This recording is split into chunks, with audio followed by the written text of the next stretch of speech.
Et Twitter poursuit en justice Elon Musk pour le forcer au rachat.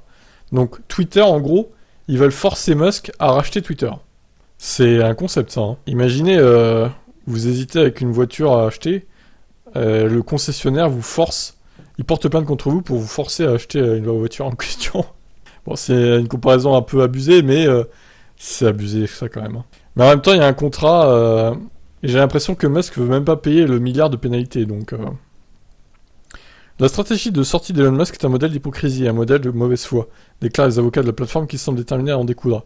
Après avoir monté tout un spectacle pour faire de Twitter une cible et après avoir proposé puis signé un accord de fusion, Musk a l'air de croire qu'il est libre, contrairement à toute partie engagée par un contrat suivant la loi du Delaware, de changer d'avis, de diffamer l'entreprise, de perturber ses activités, de détruire la valeur de son action et de s'en laver les mains, assène-t-il d'entrée dans un document judiciaire consulté par l'AFP. Le fantasque entrepreneur est monté au capital de Twitter en début d'année avant d'annoncer son intention de racheter la plateforme, qu'il considère trop censurée.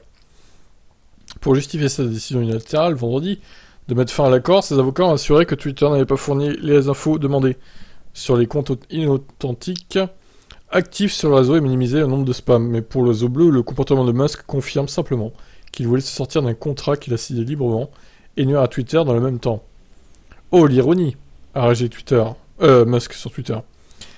Lundi, il a publié une image avec 4 photos de lui-même, hilar, avec une légende.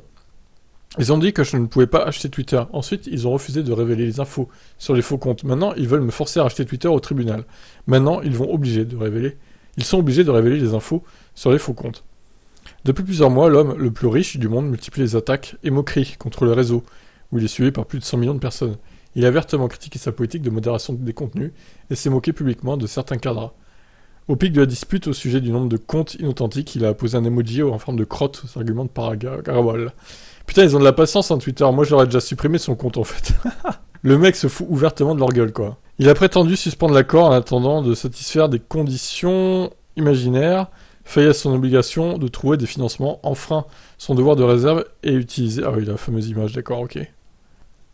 Magnifique. Et utiliser donc des infos confidentielles à des mauvaises fins.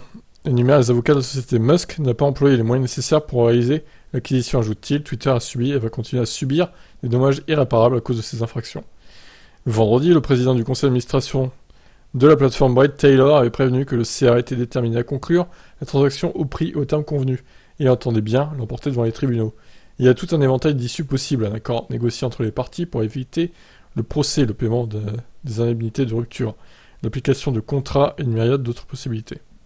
Différents experts en droit des affaires s'accordent pour donner l'avantage à Twitter, en termes d'arguments légaux, mais estiment que le réseau social va pâtir durablement de cette affaire, quelle qu'en soit la conclusion.